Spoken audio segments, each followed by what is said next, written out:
ये शेर का परिवार आज बहुत ज्यादा खुश होता है क्योंकि सावन के आने से अब बरसात शुरू होने लगती है और कई सालों से सूखी हुई नदी भी अब पानी से बहने लगती है, जिस वजह से वहाँ के सभी जानवर नदी में पानी पीने के लिए इकट्ठा होते हैं और उन्हीं में एक छोटा सा शेर का बच्चा मुफासा भी होता है जो कि आज बहुत ज्यादा खुश होता है। लेकिन तभी सभी जानवर जल्दी पानी से बाहर निकलने लगते हैं क्योंकि बहुत तेजी से पानी की लहर उन्हीं की ओर आ रही थी। लेकिन तभी मुफासा का पिता उसे बचाने के लिए तेजी से पानी में कूदता है और जल्द ही वहाँ पर बहुत सारा पानी भर जाता है। लेकिन मुफासा का पिता मुफासा को बचाने में कामयाब हो जाता है और जैसे ही मुफासा वहाँ से बचकर निकल पाता कि तभी एक हाथी बहुत तेजी से मुफासा की तरफ आ रहा था और वो मुफासा से टकरा जाता है, जिस वजह से मुफासा नदी में गिर जाता है और अपने परिवार से बिछड़ जाता है। और एक लकड़ी के सहारे कई घंटों के सफर के बाद मुफासा एक अनजान जगह पर पहुंचता है और तभी उसकी मुलाकात एक शेर के बच्चे टाका से होती है। पर तभी बहुत से मगरमच्छ मुफासा की ओर आने लगते हैं। अब वो मगरमच्छ तेजी से मुफासा की ओर बढ़ रहे थे। टाका मुफासा को जल्दी तैरने के लिए कहता है और जैसे तैसे करके मुफासा किनारे तक पहुंचता है, जिसके बाद तुरंत ही टाका मुफासा को पकड़ लेता है और तभी वहाँ सही वक्त पर टाका की माँ आ जाती है जो उन मगरमच्छों को वहाँ से भगा देती है। और तभी टाका मुफासा को अपने साथ घर पर ले जाने लगता है, पर वो शेरनी उसे आने से मना करती है क्योंकि वो लोग किसी आवारा को अपने घर में जगह नहीं दे सकते। पर तभी मुफासा कहता है कि मैं बस अपनी फैमिली से बिछड़ गया हूँ, जिस वजह से वो लोग उसे अपने साथ ले जाते हैं। लेकिन जैसे ही ग्रुप लीडर ओबासी की नजर मुफासा पर पड़ती है तो वो बहुत ज्यादा गुस्सा हो जाता है क्योंकि उसे डर था कि कहीं मुफासा बड़े होकर उसकी जगह न ले ले, जिस वजह से ओबासी मुफासा और टाका के बीच एक रेस करवाता है और वो बताता है कि अगर मुफासा रेस में हारा तो वो मेरा खाना बनेगा और जीत गया तो हमारे साथ रह सकेगा। जिसके बाद रेस शुरू होती है, लेकिन मुफासा कई दिनों से भूखा होने से वो सही से दौड़ नहीं पा रहा था और वो रेस में हारने लगता है। लेकिन तभी टाका जानबूझकर मुफासा को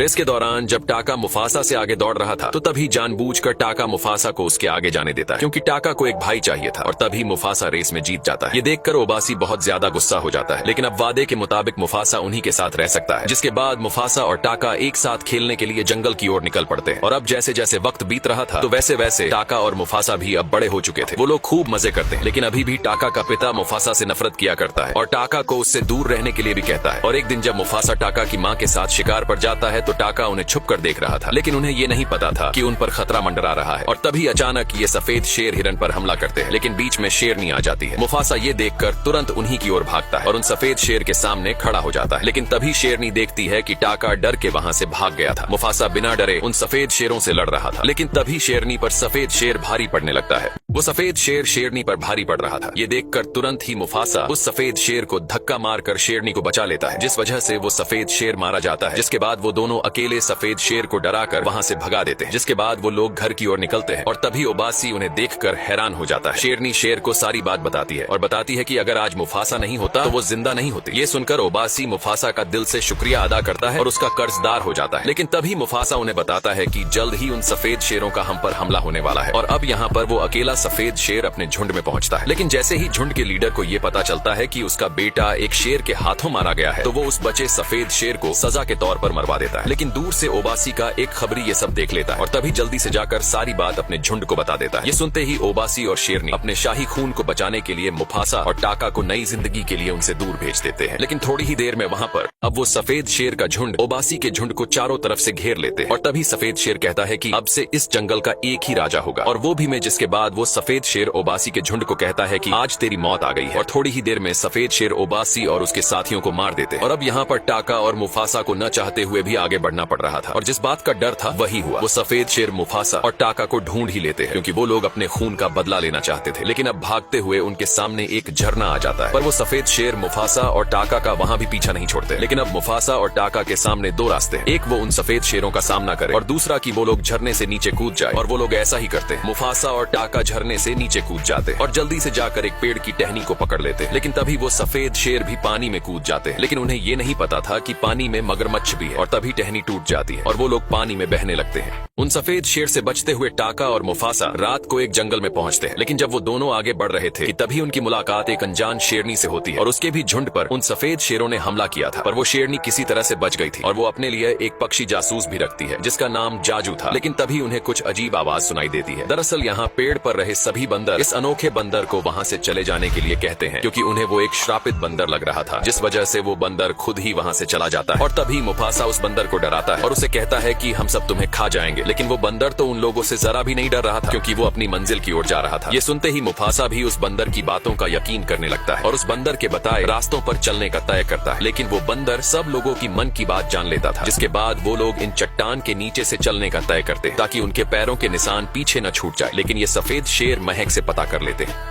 मुफासा का झुंड जब घाटी के बीच से गुजर रहा था तो तभी टाका उस शेरनी को अपनी रानी बनाने का सोचता है, क्योंकि टाका अब उसे पसंद करने लगा था। और तभी मुफासा टाका को बहुत से तरकीब बताता है और उस शेरनी की तारीफ करने के साथ उसकी सभी बातों को ध्यान से सुनने के लिए भी कहता है। मुफासा की ये तरकीब काम कर जाती है, जिस वजह से शेरनी और टाका की अच्छी दोस्ती होने लगती है। लेकिन तभी घाटी खत्म होते ही उनके सामने बहुत सारे हाथी आ जाते हैं जो कि कहीं पर जा रहे थे। पर तभी जाजू उन्हें बताता है कि वो सफेद शेर यहाँ तक भी पहुंच चुके हैं। सफेद शेर काफी होशियारी से उन्हीं की ओर आ रहे थे और तभी मुफासा कहता है कि हम इन हाथियों की मदद लेंगे। लेकिन तभी वो शेरनी एक जबरदस्त तरकीब लगाती है। वो जल्दी से जाकर पेड़ पर लगे एक मधुमक्खी के छत्ते को नीचे उन हाथियों के बीच गिरा देती है, जिस वजह से वहाँ पर हाथियों की भगदड़ होने लगती है। और तभी शेरनी पेड़ से नीचे हाथियों के बीच गिर जाती है। लेकिन तभी वो एक हाथी से टकराकर वहीं पर ही बेहोश हो जाती है। ये देखकर मुफासा तुरंत ही शेरनी की ओर भागता है और यहाँ टाका छुपा हुआ था। अब वो सफेद शेर जल्द ही मुफासा के झुंड के पास पहुंच जाता है, लेकिन हाथियों की भगदड़ में वो जरा भी नहीं टिक पा रहे थे। और तभी मुफासा शेरनी को बचाने के लिए भागता है, लेकिन हाथियों के भगदड़ की वजह से वो सभी चट्टान टूटने लगते हैं, जिस वजह से सफेद शेर का झुंड अब आगे नहीं जा सकता था। और अब मुफासा भी वक्त रहते उस शेरनी को भी बचा लेता है, लेकिन वो सफेद शेर दूसरे रास्ते के लिए निकल जाते हैं। और तभी ये बंदर एक पेड़ की टहनी के साथ नीचे गिरता है, जिस वजह से उसे एक नया हथियार मिल गया था। और अब थोड़ी ही देर बाद वो शेरनी होश में आ जाती है। लेकिन तभी मुफासा जानबूझकर कहता है कि तुम्हारी जान टाका ने बचाई है। ये सुनकर शेरनी टाका का धन्यवाद करती है, जिसके थोड़ी ही देर बाद वो लोग अपने मंजिल की ओर फिर से चल पड़ते हैं। वो लोग सूरज की ओर बढ़ रहे थे, लेकिन अभी भी मुफासा का अतीत उसे सपनों में परेशान किया करता था, जिस वजह मुफासा रफीकी की मदद लेता है। रफीकी मुफासा को खुद पर भरोसा रखने के लिए कहता है, जिसके बाद वो लोग आगे बढ़ने लगते हैं। लेकिन बर्फ में चलने के कारण उनके पैरों के निशान पीछे छूट रहे थे।